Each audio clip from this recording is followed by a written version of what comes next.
वंदे मातरम विद्यार्थियों और युवा साथियों, आज का ये इम्पोर्टेंट वीडियो आप सभी के लिए इम्पोर्टेंट है।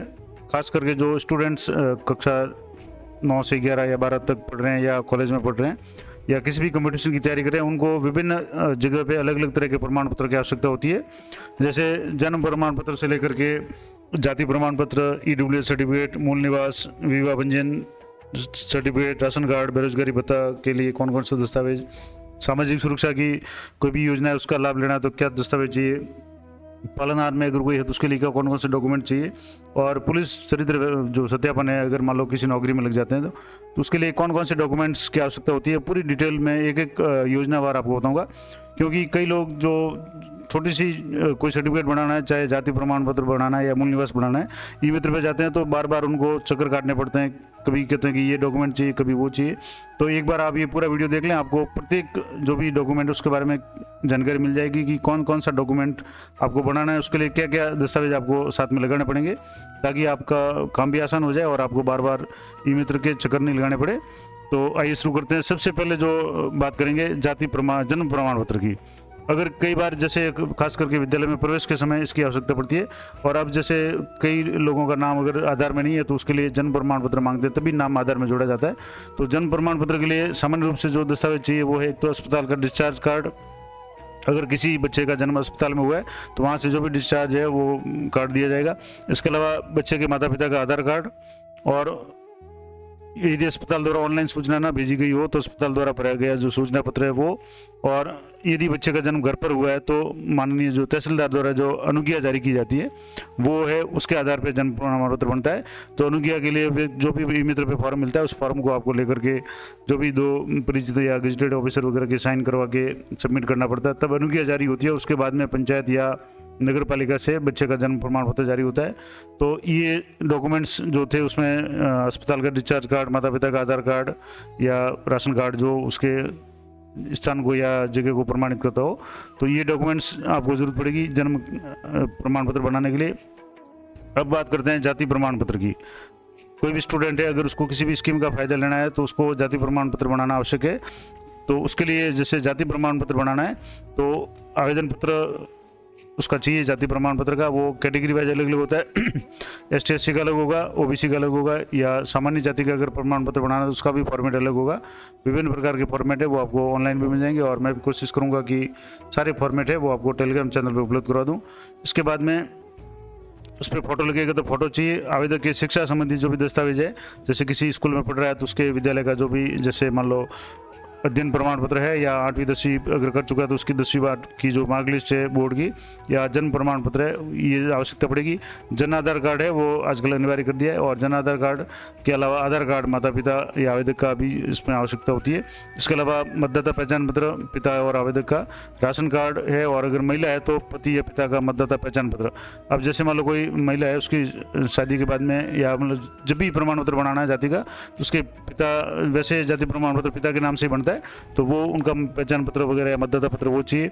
आय संबंधी ब्यौरा भी चाहिए, क्योंकि खास करके जैसे EWS का सर्टिफिकेट बनता है उसमें 2 तरह के बनते हैं, क्रीमी लेयर का और नॉन क्रीमी लेयर का।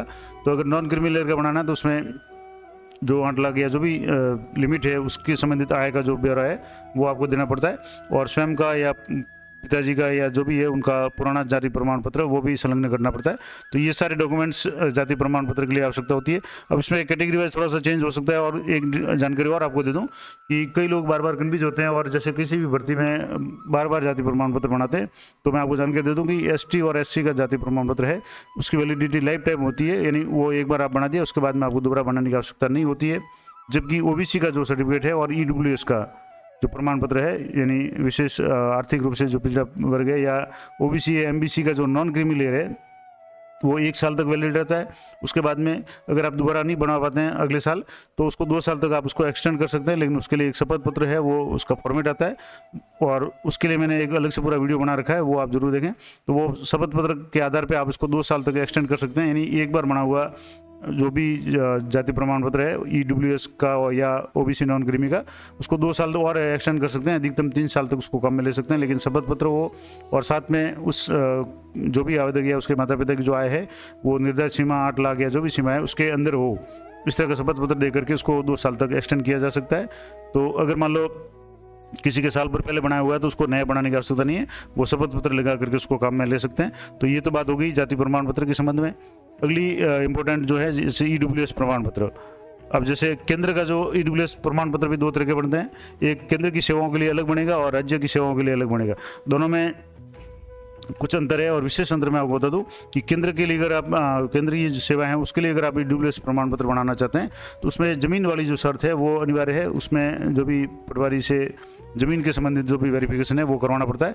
जबकि राज्य के लिए सिर्फ आय की सीमा है 8 लाख तक आय अगर है माता पिता की तो वो बना सकते हैं। अब इसमें कौन कौन से दस्तावेज चाहिए, तो एक तो आवेदन पत्र चाहिए, फोटो चाहिए, इसके अलावा आवेदक की शिक्षा संबंधी जो भी दस्तावेज है, जन्म प्रमाण पत्र आदि, जन आधार कार्ड चाहिए, राशन कार्ड परिवार का, आधार कार्ड आवेदक का और उसके पिता का, मतदाता पहचान पत्र आवेदक और पिता का, मूल निवास प्रमाण पत्र और परिवार की आय का प्रमाण पत्र, 8 लाख से कम वाला आय का प्रमाण पत्र है, उसका एक निर्धारित फॉर्मेट है, वो फॉर्मेट भर करके आपको साथ में संलग्न करना पड़ता है।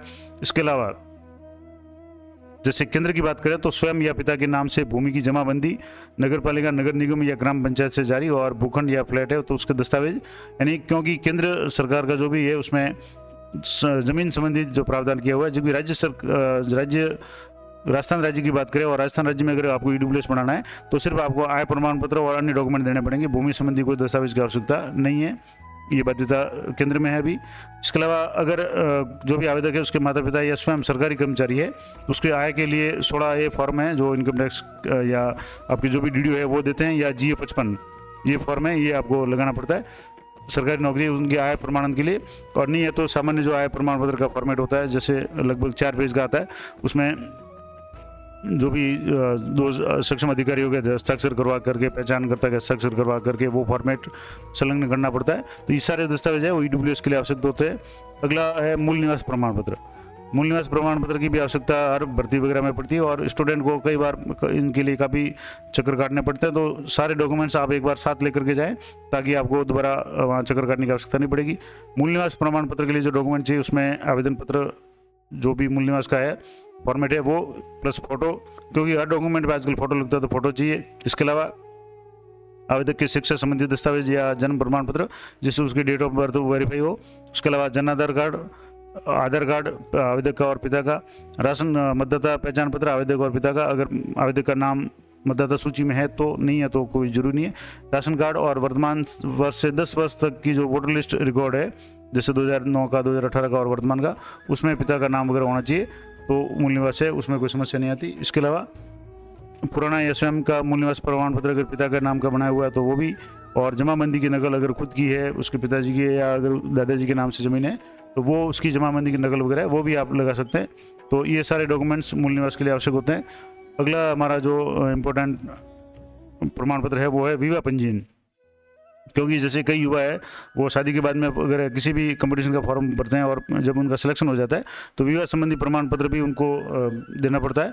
तो उसके लिए क्या क्या डॉक्यूमेंट चाहिए, विवाह प्रमाण पत्र पंजीयन आपको अगर बनाना है तो वो जैसे शहरी क्षेत्रों में नगर पालिका द्वारा बनेगा और ग्रामीण में पंचायत के द्वारा वेरीफाई वगैरह होता है, लेकिन सारे काम आजकल ऑनलाइन पे हो जाते हैं, मतलब ई-मित्र पे हो जाते हैं। तो उसके लिए सबसे पहले तो वर्ग आधार कार्ड, इसके अलावा 10th की मार्कलिस्ट या जन्म प्रमाण पत्र जिससे उसकी जन्म तारीख वेरीफाई हो, और 2 पासपोर्ट साइज़ की फ़ोटो, उसके साथ में वधू का आधार कार्ड, 10वीं की मार्कलिस्ट और जन्म प्रमाण पत्र और 2 पासपोर्ट साइज़ की फ़ोटो, और फोटो भी युगल फोटो भी मांगते हैं क्योंकि युगल फोटो है वो विवाह पंजीयन प्रमाण पत्र पर लगता है। इसके बाद में वर के माता पिता का आधार कार्ड, वधू के माता पिता का आधार कार्ड और वर पक्ष के गवाह का आधार कार्ड और एक पासपोर्ट फ़ोटो, उसी तरह से वधू पक्ष के गवाह का आधार कार्ड और उसका पासपोर्ट फ़ोटो, और जो भी शादी कराने वाले पंडित या मौलवी है उनका आधार कार्ड और एक पासपोर्ट फ़ोटो, शादी का कार्ड और फेरे या स्टेज प्रोग्राम की कोई भी 2 फोटो, और वर वधू की संयुक्त फ़ोटो 4 फोटो जो ATM कार्ड साइज जो छोटी फ़ोटो होती है वो है। अब इसमें एक नोट भी दिया हुआ है कि वर वधू के पास पासपोर्ट साइज और संयुक्त फ़ोटो का बैकग्राउंड सफ़ेद हो और विवाह के समय वर की उम्र 21 और वधू की 18 साल पूरी हो चुकी हो, नहीं तो वो नाबालिग में आ जाएंगे। तो ये सारे डॉक्यूमेंट्स है, ये विवाह पंजीयन प्रमाण पत्र बनाने के लिए आवश्यक है। इसके अलावा अगला प्रमाण पत्र है राशन कार्ड। राशन कार्ड के लिए कौन कौन से दस्तावेज आवश्यक है, तो एक तो आवेदन पत्र है उसमें फ़ोटो होना चाहिए। इसके अलावा पुराना राशन कार्ड जिसमें आवेदक का नाम हो, और DSO से जो है जिला रसद अधिकारी उससे जो भी विभाग से NOC है, खास करके अगर मान लो किसी महिला है वो शादी करके किसी अन्य जगह आती है और उसका नाम अगर जुड़वाना है तो उसके लिए वहाँ से उसकी पंचायत वगैरह से NOC लानी पड़ती है। इसके अलावा राशन कार्ड के लिए जितने भी मेंबर हैं उन सभी का आधार कार्ड, मतदाता पहचान पत्र, 18 साल से जो भी अधिक के सदस्य उनका, विवाह पंजीयन प्रमाण पत्र, बिजली या पानी का बिल जो उसके एड्रेस को वेरीफाई करे, और बच्चों के जन्म प्रमाण पत्र, ये सारे डॉक्यूमेंट्स है आपको राशन कार्ड बनाने के लिए आवश्यक होते हैं। और इसके अलावा अगर बेरोजगारी भत्ते के लिए आवेदन करते हैं तो उसके लिए कौन कौन से दस्तावेज आवश्यक है, तो बेरोजगारी भत्ते के लिए 10वीं की मार्कलिस्ट है, और स्नातक है तो स्नातक की फाइनल की मार्कलिस्ट। इसके अलावा आवेदक की SSO ID होनी जरूरी है, क्योंकि उसकी SSO ID से ही फॉर्म भरा जाना चाहिए। और कई बार ई मित्र वाले गलतियां करते हैं कि कोई ऐसे फॉर्म होते हैं, जैसे कॉलेज में अगर कोई बालिका पढ़ रही है उसको स्कूटी की फॉर्म भरना है तो वो खुद की SSO ID से भर लेते हैं, और ऐसे केस कई आए हैं। तो उसमें जो भी स्टूडेंट है उसकी SSO ID से ही फॉर्म भरा जाए, तभी वो कॉलेज से वेरीफाई होगा और उसको लाभ मिलेगा। तो आवेदक की SSO ID होनी जरूरी है। और SSO ID अगर आप बनाना चाहते हैं तो किस तरीके से बनाना है, उसके लिए मैंने कई वीडियो अपलोड कर रखे हैं। 2 मिनट में आप अपने जन आधार या आधार से SSO ID बना सकते हैं। तो वो वीडियो अगर आपको आवश्यकता है तो चैनल पे आपको मिल जाएंगे। इसके अलावा मूल निवास प्रमाण पत्र इसमें आवश्यक है, Jan Aadhaar card, SBI bank खाते की पासबुक जिसमें आपको बेरोजगारी भत्ते की जो राशि है वो आएगी, राशन कार्ड, आधार कार्ड, और जाति प्रमाण पत्र अगर आपकी कैटेगरी अनुसूचित जाति जनजाति है तो। इसके अलावा परिवार की आय का जो फॉर्मेट है और के फॉर्मेट है, और दिव्यांग अगर कोई है आवेदक है तो उसके लिए दिव्यांग प्रमाण पत्र, ये सारे डॉक्यूमेंट्स है आपको बेरोजगारी भत्ता अगर चाहिए तो उसके लिए आवश्यक है। और अगला जो हमारा इम्पोर्टेंट है कि सामाजिक सुरक्षा पेंशन योजना है, उसमें अगर किसी भी कैटेगरी में कोई आवेदन करना चाहे तो उसके लिए एक तो परिवार का जन आधार कार्ड जरूरी है।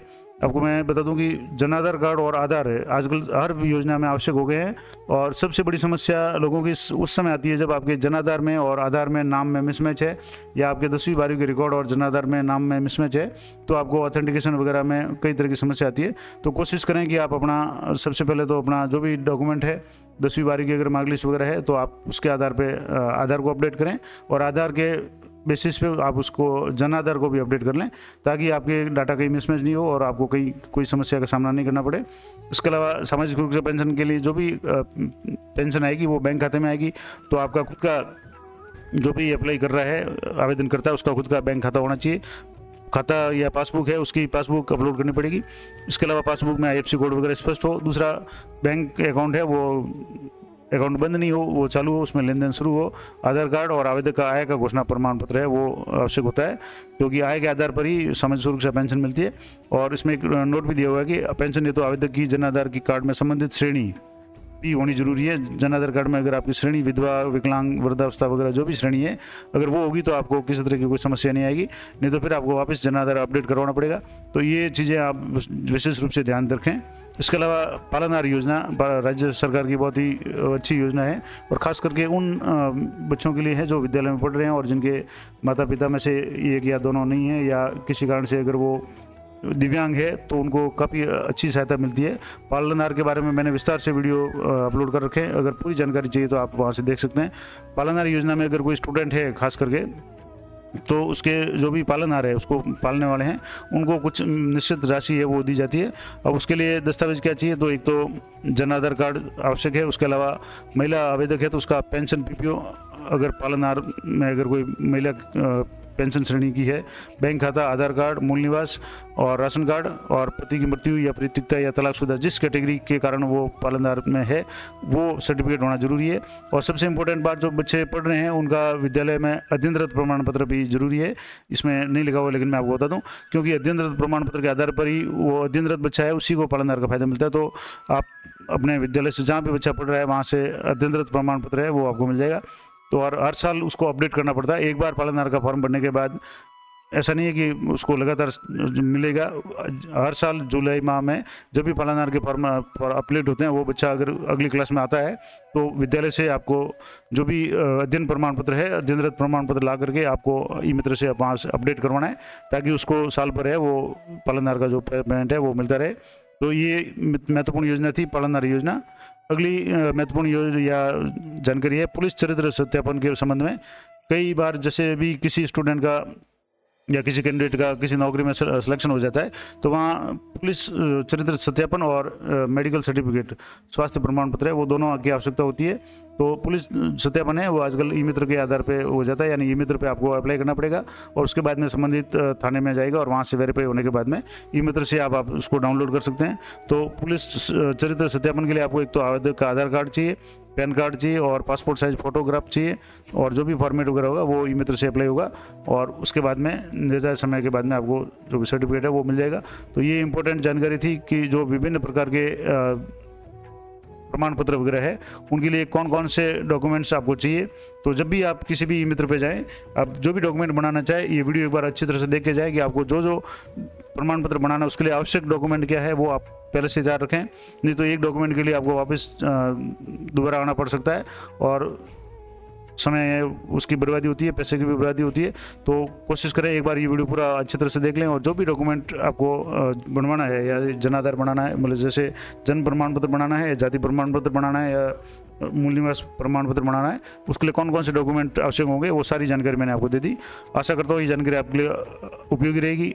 इसी तरह के वीडियो के लिए चैनल पर बने रहें और वीडियो को ज़्यादा से ज़्यादा अपने जो भी साथी हैं उनको शेयर करें ताकि सभी को उसका फ़ायदा मिल सके। मिलते हैं नेक्स्ट वीडियो में, तब तक जय हिंद, जय भारत।